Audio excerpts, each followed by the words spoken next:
That's how you beat big time programs in the real games too. We got to capitalize on some of that. We got to continue to get better. I told you.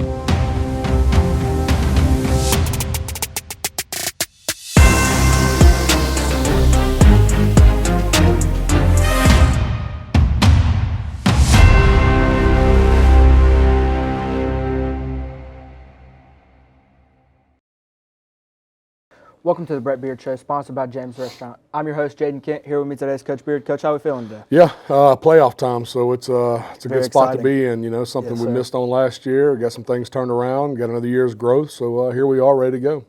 Yes, sir. The game Thursday night against Santa Monica. What was our game plan coming into this game? Well, I mean, the biggest takeaway I wanted was to go into a hostile environment, get comfortable on the road because you're going to have to win a state championship on the road. We knew no matter win or lose, there was a good chance that we did host round one, but there's also a chance we didn't. But we knew we were going to have to go on the road, and to win a state championship, you got to go in the dome. So you got to be comfortable going on the road. No home turf. And you got to be comfortable going to the hostile environment. And the biggest thing was just going into that and seeing that and being a part of that atmosphere, and being able to perform under those lights, which we did not do. It was a very bad loss, a very embarrassing loss. I agree. But we've kind of moved on from that. But the biggest thing is, you did get to see a playoff atmosphere. Right. Ain't nothing going to be as crazy and hostile as that. Those on top, the kids are on top of you, the parents are on top of you, the cannon. Santa Monica does it right down there. They're big into their football. So Love playing there. I love being a part of that atmosphere, and I've had some good games, some bad games, but this one goes under the old bad column. But Yes, we're going to wash it and move on and learn from it. So we kind of get pissed off again and get it corrected so we can move forward. Yes, sir. With that, let's get into the highlights from Thursday night's game against Santa Monica. Jackets taking the field with Henny the Longhorn in the all-white jerseys, white pants, purple helmet. Looks really good. It's a good look for us. We didn't perform very well in the stripes, so we're going to go all white this week and see if we can change our luck a little bit. Yes, sir. White helmet and all. We're going to white them out. Yes, sir. Number 10 takes a snap for Santa Monica. Finds someone over the middle. Number 80 turns upfield, cuts down the sideline, steps right out of bounds, avoids a hit. First down, Santa Monica Gators. Number 10 takes a snap again, drops back, steps up in the pocket, rolls out, finds something, flag was thrown. I think it was pushed back to a holding call. Santa Monica takes 3 up deep and good through the goalpost. Santa Monica Gators lead 3-0 early on in the game. Jerry Horn takes a snap, tries to find his running back, Brenton Paul, in the backfield, smoked in the backfield for a loss, tackle for loss. Big play for Santa Monica's defense coming out, hitting us in the mouth. We just got to move forward. Number 10 fakes the handoff, pitches it out on the option play. Number 17 runs down the field, gets a really big pickup, tackled out of bounds. Number 10 hands it off to number 35. No, he keeps it, and he walks in for the touchdown. Early lead for Santa Monica. They just keep stacking. Now they're up 10-0 on the Jackets. Coach? Yeah, look, they came out with some wrinkles and did some things they haven't shown all year, and I tell you what, it paid off. It kind of showed some weaknesses in our defense. Sometimes the option when you're not prepared for it is really tricky. And they caught us. I mean, that's all it really was. They caught us with their pants down, and hats off to them. They did a better job. They outcoached our defensive guys. And because of it, they came away successful. Yes, sir. Number 13, Goldman puts Jerry Horn in motion, and Jerry catches the pass and just runs through defenders for a big play. Didn't expect that. Number 13 takes a snap, QB keeper, runs upfield, finds a good pickup of yards, goes down. Signals first down. Puts Horn in motion again, tries to find something down the field, overthrows Tylen Haynes. I don't really know what to say. Number 10 drops back, tries to find someone, unloads downfield, blown coverage on this play, touchdown, easy for them. Number 2 with the big reception for them. Just blown coverage, that's what happens when we don't make our defensive checks. Yeah, I believe that was the crack and go. No, it was a blown coverage. We just did a poor job communicating and getting across the board. We're yelling from the sideline, doesn't get echoed all the way across the field, and because of it, this is what happens. Again, we just didn't show up. We did a poor job running Florida right there, and that's the easiest thing to cover is all verts, and we screwed that up. They came out and just hit us in the mouth. And, we're trying to go east and west offensively. We're not going north and south. We've got to do better. Yes, sir. Jerry Horn drops back, takes the snap, tries to unload down the field, almost throws it, tipped up by Tylen Haynes, caught by number 9, taking the sideline, following his blocks, swerves through our offense, and just keeps running, keeps going all the way for a huge pick six, just stacking on top of the lead at this point. Celebration there. Coach, how big of an impact was that? Well, again, you know, some things that we hadn't done in a little while reared its head. You know, we threw a pick six. You know, that's not on Jerry, but it's credited to Jerry. And it's not like it's the first time he's ever done that. But, you know, I come from the old school where my old man taught me if the ball hits your hands, you got to catch it. Yes, sir. And when you don't catch it, these are the things that happen. You know, really, let me sum up the other night, really, is they made plays and we did it. They wanted it more than we did, and it showed. And if anybody doesn't like that I say that or call a spade, you know, shame on you for not being real about it either. They came out, they hit us in the mouth, they wanted it more, they made plays, we did not, and this is the embarrassment that happens when these things happen. Yes, sir, I agree. You know, they celebrate, we're not even going to get upset about it, you know, we're okay with it. Yes, sir. We're going to go into half, we're happy, and here we go, second half. Caught by number 3, Goldman, down the field for a big pickup of yards. Horn drops back, tries to find something over the middle, finds Colton LaBeouf, who just outruns his defenders going into the touchdown. Jackets up 6-0. That was a pretty big touchdown for us in that moment. I feel like we needed that, even though we didn't stack on top of it. Yeah, again, we dug a hole. We came out second half, hair on fire, looked like a different team. You know, got away with a couple throws right there in that drive that were a little suspect. You might think it's a good throw, but it's not a good read. But here he did make the right read and made the perfect throw and a big touchdown. And you know, we need Colton to be a real stud going forward in the playoffs and give us a real threat from all over the place in the field because he's the one that can take the top off. Yes, sir. Penalty on the extra points lets the Jackets take 2, and Jerry Horn just runs through the line of scrimmage into the end zone for a 2-point conversion. It's good. Jackets now have 8. Number 10 takes a snap, hands it off. Number 19 just falls on the ground, visibly frustrated. He thinks he should have got more. He just tripped up. Horn takes a snap, rolls out, tries to find number 4, but it's tipped up and intercepted again, tackled by number 4, Tylen Haynes. Damage management, I guess, right there with the tackle. At least we made a tackle on that one and not another pick six. My old man says the ball hits your hands, you got to catch it. Number 10 drops back. Again, coverage beater. We tried to read the option, didn't think of the pass. Throws it over the top. That was the crack and go I was talking about earlier. Yeah, that was the crack and go. They made a good adjustment. We tried to run a little man situation, which isn't great against option, and they found it, and they did just what I thought they would do. Yes, sir. Very well coached team. Then here it is again. You know, they're selling the option. They've hurt us on a little bit. We make the adjustment. You know, I'm not crazy about man in this situation because we kind of had an idea this is what their answer was going to be, and knowing Seth on the other side as the OC, we literally said at the half he's going to run crack and go, and he did just that. And again, we weren't prepared for it, and really a piss poor job coaching on my end. Horn takes a snap, tries to find someone deep. Almost caught, just dropped by number 3, Goldman. I don't know if it was on him, if it was on Jerry, but there is a flag right there. Goldman takes a snap, rolls out, tries to find someone, finds John Gaspard for a diving catch. That was a really good catch. I'm surprised he got his feet in right there. And big first down for the Jackets, driving into red zone territory. Horn tries to find Goldman. Goldman just fumbles I don't even know, just a little screenplay that went wrong. Tried to find him maybe for a double pass, I don't know, but he just couldn't catch it. Ball goes on the ground behind the line of scrimmage, fumble. Santa Maria recovers it, they celebrate. Trying to get cute, outthink ourselves. That's the kind of night it is right there. Can't even complete a backwards throw. You know, that's how bad we were. You know, Coach Fournier admitted to me after he outthought himself, made a bad call, but at the end of the day, it's poorly executed. If we can't complete that, we're in trouble. Yes. Again, I don't like so much east and west. Let's go freaking get it done, and made some mistakes. Horn takes a snap, tries to look at his options. Diving pick right there. No, that kid's special. You know, that's a great play. Not a great throw, not a great route, but a great play by that kid to come over the top of it. But I mean, his bloodline is NFL. Like, that's the Rick's kid. He is. He's a dude.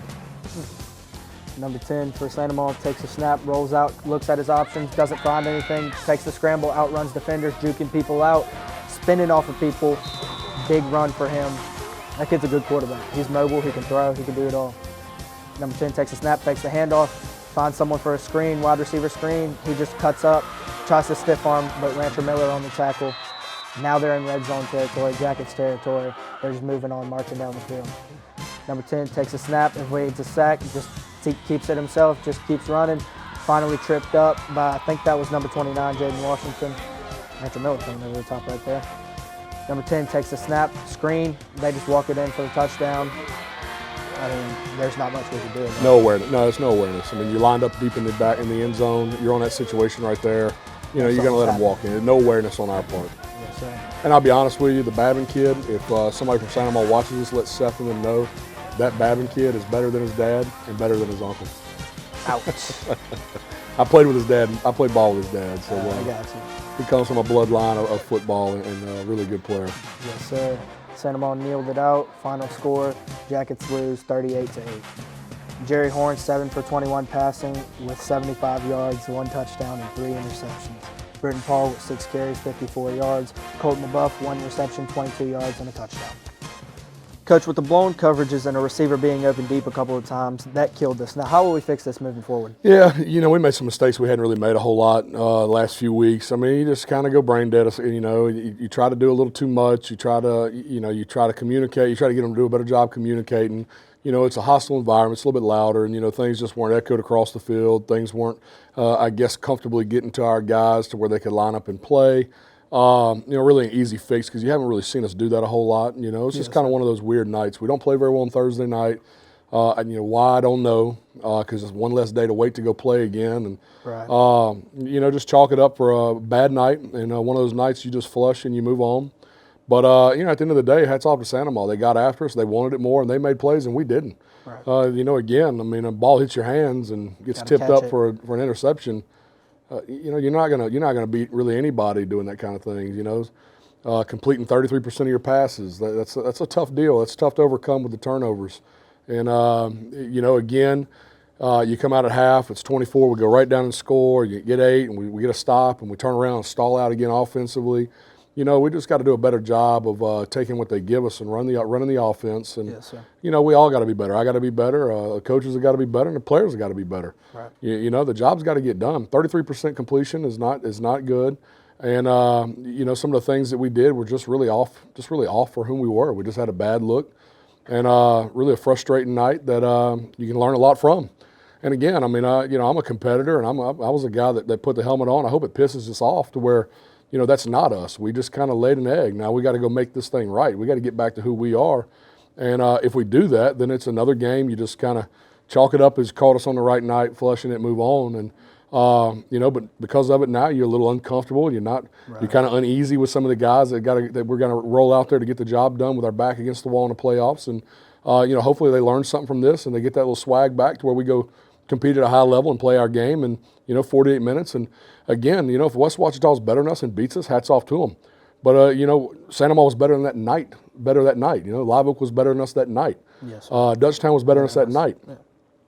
You know, if we play and we don't shoot ourselves, you know, I'd like to know if really those teams are better than us. You know, like I'm tired of you know, making excuses or not getting the job done and, you know, us shooting ourselves in the foot. Like, let's just go play our game.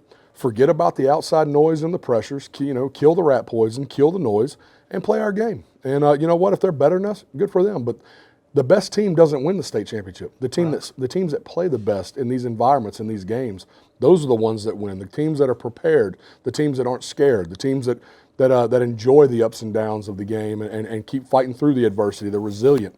And that's what we got to find out who we are. Yes, sir.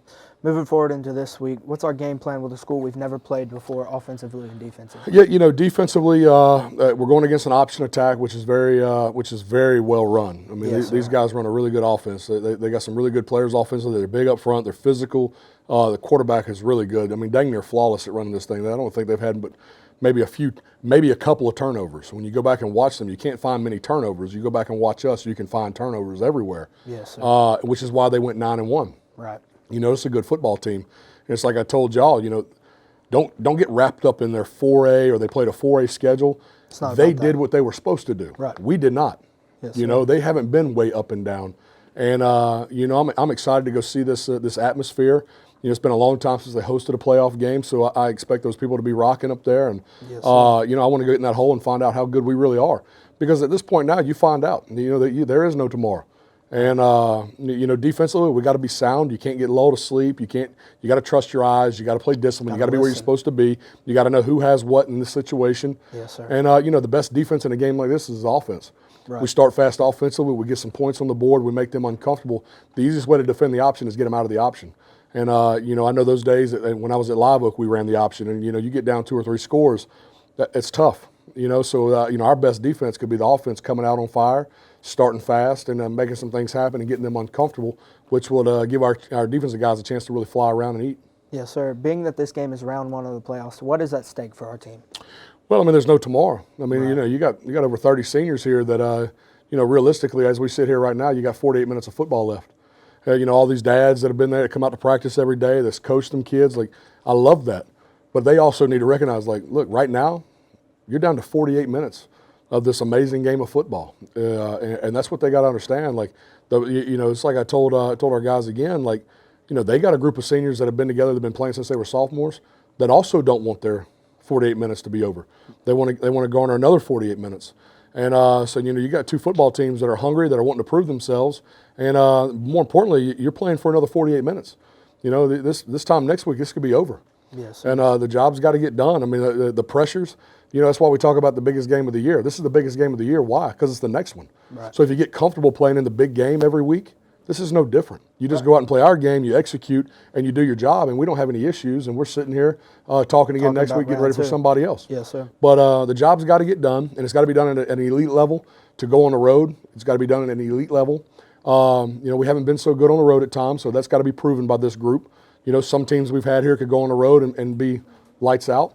This team has got to prove that. So I'm excited, but you know, that's what I love to see. That's what I love about athletics, and I love about football. It reveals a lot, and I want to see what we're made of. Yes, sir. Thanks for watching this episode of the Brett Beard Show, sponsored by James Restaurant. I was your host, Jaden Kent. Here with me today was Coach Beard. Coach, great job. Hey, playoff time, man. Either you're dialed in or you're not. You're either fired up or you're not. And look, welcome back. Yes, sir. Game is Friday night, 7 o'clock at West Ouachita Stadium, 7 p.m. kickoff. Coach, thanks for coming out. Great job. That's how you beat big-time programs in the real games too. We got to capitalize on some of that. We got to continue to get better. I told you.